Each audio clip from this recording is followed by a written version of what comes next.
nimeni on Raakela Leen ja olen Rock'n'Rollin ympäristökouluttaja. Rock'n'Roll on 12 kunnan omistama jätehuoltoyhtiö Itä- ja Länsi-Uudellamaalla.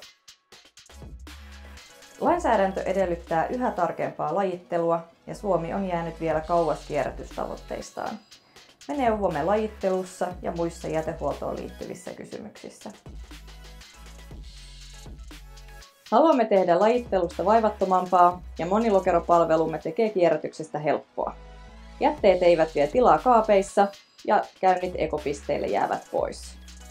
Tervetuloa meidän osastolle Raksamessuille tutustumaan monilokeroastiaan ja kysymään muita mieltä askarruttavia asioita jätehuollosta tai lajittelusta.